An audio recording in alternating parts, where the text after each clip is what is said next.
என் உயிரே என் உயிரே யாவும் நீதானே.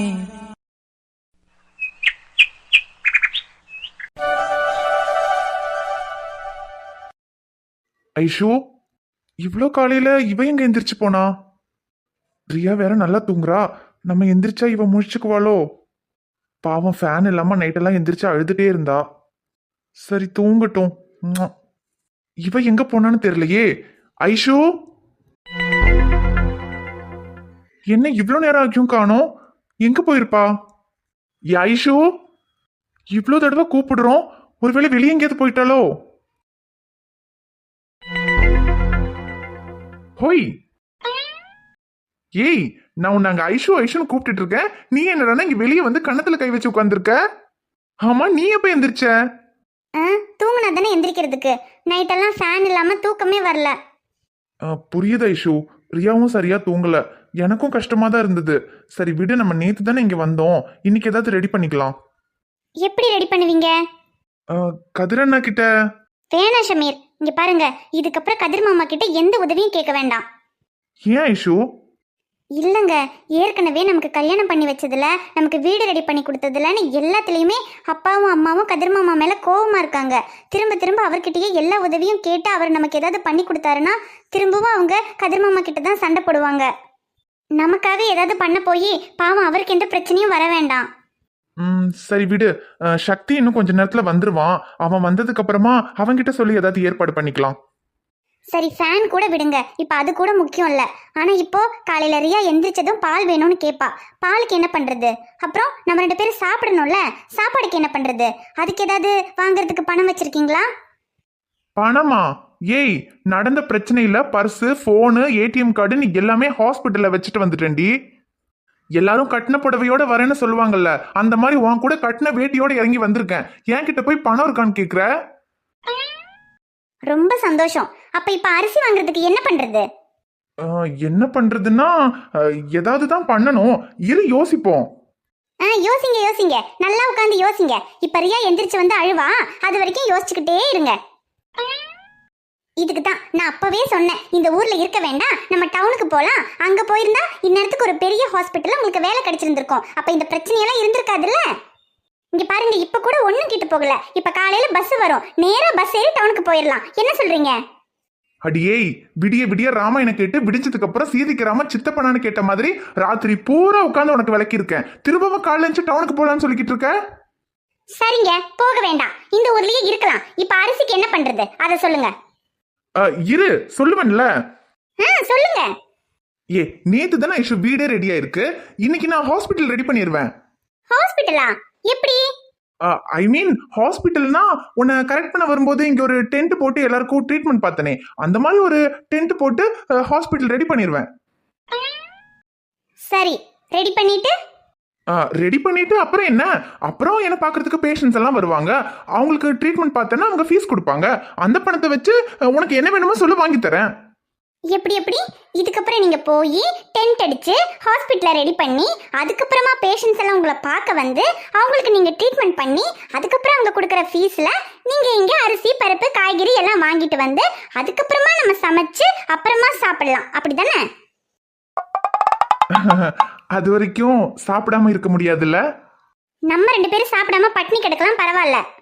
நம்ம கூட சேர்ந்து ரியாவும் பட்னி கிடக்கணுமா? அது சரி, என்ன நடந்தாலும் நான் சொல்றது எப்படியும் நீங்க கேட்க போறது இல்ல. என்னமோ உங்க விருப்பம் போல பண்ணுங்க. இப்ப ரியா எந்திரிச்சு வந்து பசிக்குதுன்னு அழுதா அவளை எப்படி சமாதானப்படுத்தணுமோ அப்படி நீங்க சமாதானப்படுத்திக்கங்க. அடுத்தவங்களுக்கு நல்லது நினைக்கலாம், அது தப்பு இல்ல. அதுக்கு முதல்ல நம்ம நல்லா இருக்கணும். நம்ம நல்லா இருந்துட்டு அடுத்தவங்க நல்லா இருக்கணும்னு நினைச்சா அதுல ஒரு நியாயம் இருக்கு. இப்ப நம்ம இந்த ஊர்ல இருக்கிறதுனால அடுத்தவங்களுக்கு நல்லது நடக்கும், ஆனா நமக்கு என்னமோ நான் தான் லூசு மாதிரி புலம்பிக்கிட்டு இருக்கேன். ஆனா நீங்க எதையும் கேட்க போறதுல எனக்கு நல்லாவே தெரியும். ஆக மொத்தத்துல நமக்கு டைம் சரியில்லை, அவ்வளவுதான். ஏய், இரு, இப்ப என்ன சொன்ன? நமக்கு டைம் சரியில்லைன்னு சொன்னேன். ஐஷு, இப்ப என்ன? ரியாவுக்கு பால், நமக்கு காலையில சமைக்கிறதுக்கு அரிசி, பருப்பு, காய்கறி இதெல்லாம் தானே வேணும்? ஆமா. போய் அடுப்ப பத்த வை. 5 நிமிஷத்துல அரிசி பருப்போட வரேன். எங்க பணம் இல்ல நீங்க அப்புறம் எப்படி? ஏய், அதெல்லாம் உனக்கு எதுக்கு? நீ போய் அடுப்ப பத்த வை, நான் 5 நிமிஷத்துல வரேன். பணமே இல்லைன்னு சொன்னாரு, 5 நிமிஷத்துல அரிசி பருப்புக்கு என்ன பண்ணுவாரு?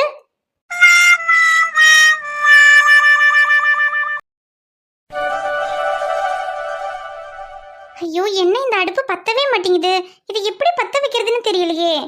ஹை, பத்திக்கிச்சு. ஐயோ, திரும்ப அணைஞ்சிருச்சு.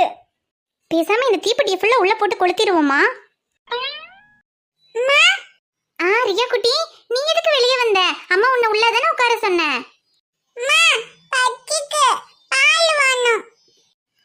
ஐயோ, பால் வேணுமா? இரு, அப்பா கடைக்கு தான் பால் வாங்க போயிருக்காரு. அப்பா வந்ததும் அம்மா உனக்கு பால் காய்ச்சி தரேன். ஐயோ, ரியா வேற பசிக்குது, பால் வேணும்னு கேக்குறா. இவரு வேற பால், அரிசி, பருப்பு எல்லாமே வாங்கிட்டு வரேன்னு போனாரு. கையில பணம் வேற இல்லாம இதெல்லாம் எப்படிதான் வாங்கிட்டு வர போறாரோ தெரியல. சரி, வாங்கிட்டு வரேன்னு சொன்னா எப்படியாவது வாங்கிட்டு வருவாரு. முதல்ல இந்த அடுப்பை பத்த வச்சு தண்ணியை கொதிக்க வைக்கணுமே. அப்பதானே அவர் வாங்கிட்டு வந்தாருன்னா உடனே சமைக்க முடியும். ஐஷு, நீ கேட்ட அரிசி, பருப்பு, காய்கறி, பால் எல்லாம் வாங்கிட்டு வந்துட்டேன். இந்த புடி, சீக்கிரமா சமையல் பண்ணு. ஏய், நான் கடைக்கு போய் எல்லாத்தையும் வாங்கிட்டு வரேன், அதுக்குள்ள அடுப்பு பத்த வைன்னு சொல்லிட்டு தானே போனேன்.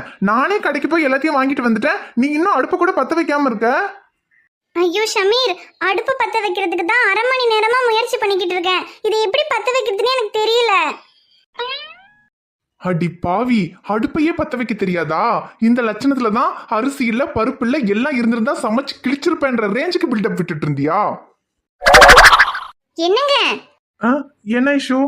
எங்க நான் அடுப்பு பத்த வைக்க முடியலன்னு சொல்லிக்கிட்டு இருக்கேன். அதை பத்த வைக்கிறதுக்கு ஹெல்ப் பண்ணாம என்னங்க யோசிச்சுட்டு இருக்கீங்க? இல்ல இஷ்யூ, அடுப்பை பத்த வைக்கவே தெரியலங்கிற, அப்புறம் எப்படி நீ சமைச்சு அதை நாங்க சாப்பிட்டு? எங்க அடுப்பு தான் பத்த வைக்க தெரியாதுன்னு சொன்னேன், சமைக்க தெரியாதுன்னு சொன்னனா?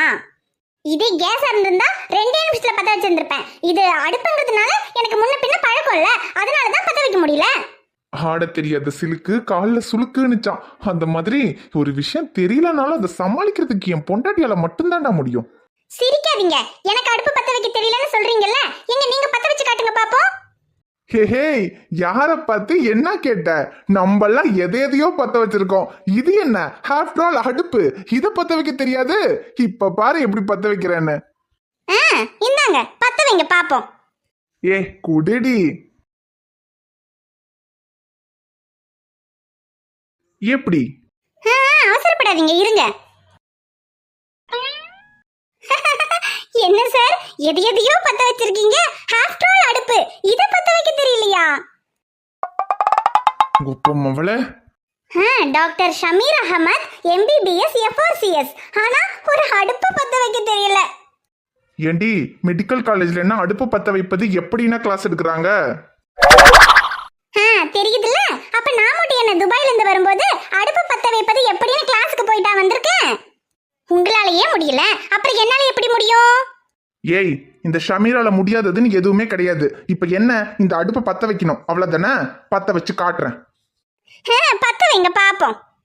இன்ஷா அல்லாஹ், இவ முன்னாடி என் மானத்தை வாங்கிடாதீங்க. இந்த தடவையாவது அடுப்பு பத்திக்கணும்.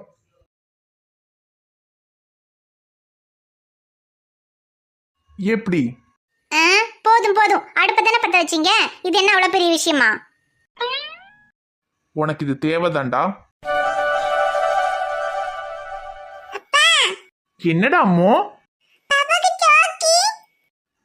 ஐயோ அப்பா, சாக்கி வாங்கிட்டு வரலையேடா. சரி, இப்ப பாலை குடிங்க.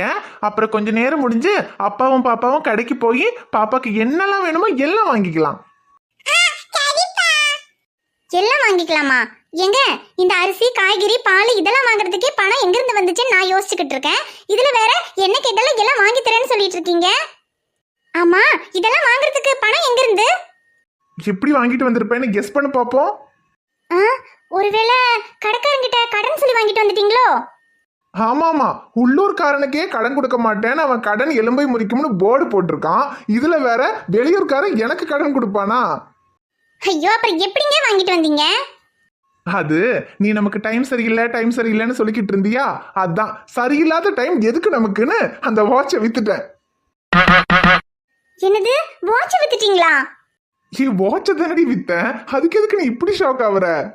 எங்க அது 12,000 ரூபாய் வாட்சுங்க. அது சரி, அது எவ்வளவு ரூபாய்க்கு வித்தீங்க? எவ்வளவு ரூபாய்க்கா? அடிப்போடி, அந்த வாட்சை கொடுத்து இந்த அரிசி, காய்கறி, பால் இதெல்லாம் வாங்கிட்டு வந்திருக்கேன், அவ்வளவுதான். ஐயோ ஷமீர், உங்களுக்கு கொஞ்சமாவது அறிவு இருக்கா? இந்த அரிசி, காய்கறி, பால் இதெல்லாம் என்ன ஒரு 200 ரூபாய் வருமா? அதுக்கு போய் 12,000 ரூபாய் வச்சு கொடுத்துட்டு வந்திருக்கீங்க.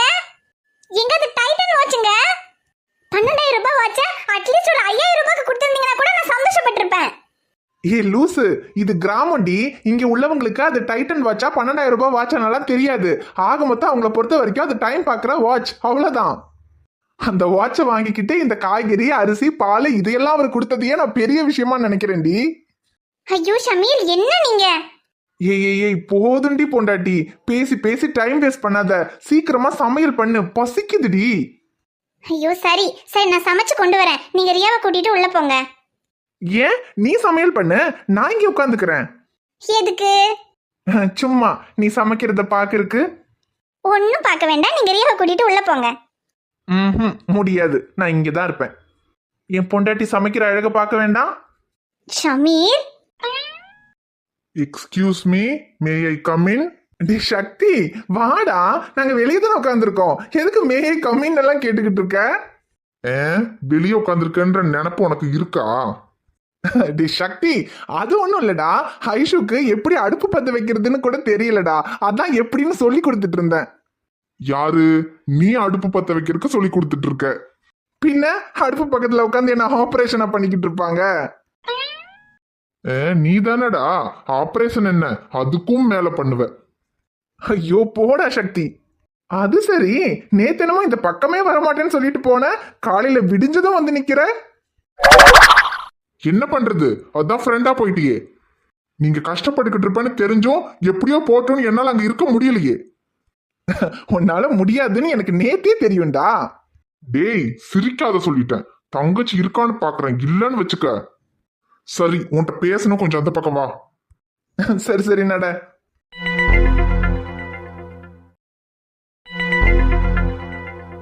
ஐயோ இவர்கிட்ட கொஞ்சம் பேசலான்னு வந்தா தூங்கிட்டு இருக்காரே. தூங்கல செண்பகம், சொல்லு. ஐயோ நீங்க இன்னும் தூங்கலையா?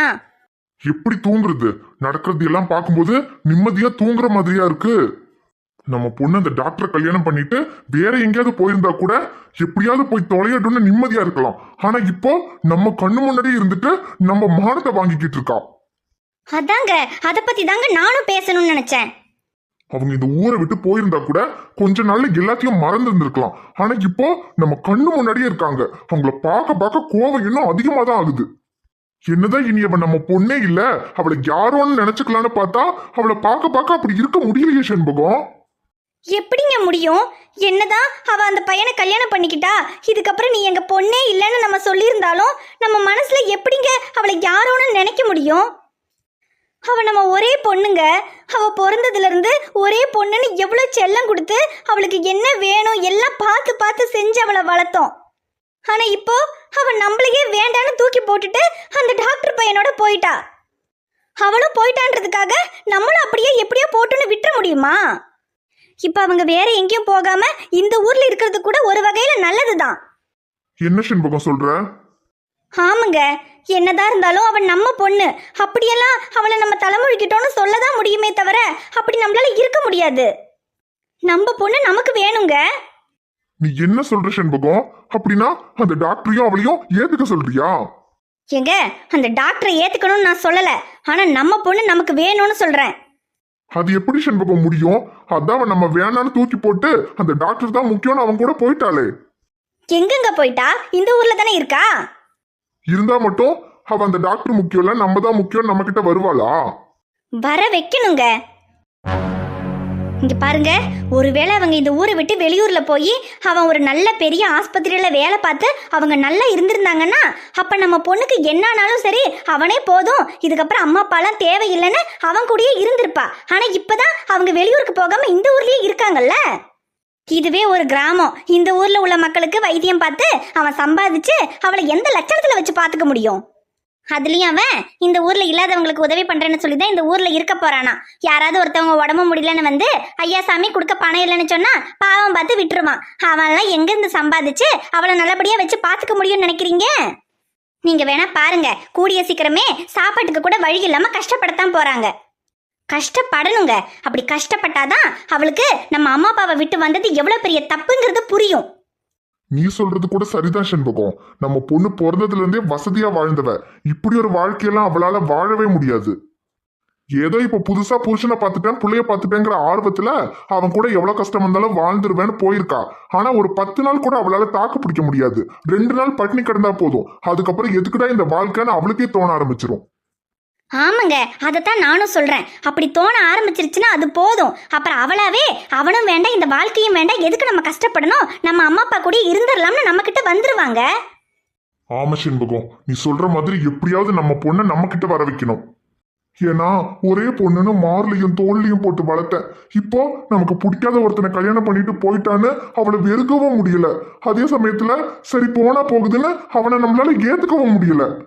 எப்படிங்க ஏத்துக்க முடியும்? உயிரே போனாலும் ஒரு முஸ்லிம் பையனை நம்ம வீட்டு மருமகனா ஏத்துக்கிறதா? அவங்க வீட்டுல மட்டும் என்ன, நம்ம பொண்ணை அவங்க வீட்டு மருமகளா ஏத்துக்கிட்டாங்களா? ஒரு ஹிந்து பொண்ணை அவங்க வீட்டுல மருமகளா ஏத்துக்க மாட்டேன்னு அவங்க வீட்டுல எவ்வளவு பிடிவாதமா இருக்காங்க. நம்ம மட்டும் எதுக்குங்க ஏத்துக்கணும்? இல்ல அப்ப அவங்கள விட நம்ம அவ்வளவு குறைஞ்சு போயிட்டோமா?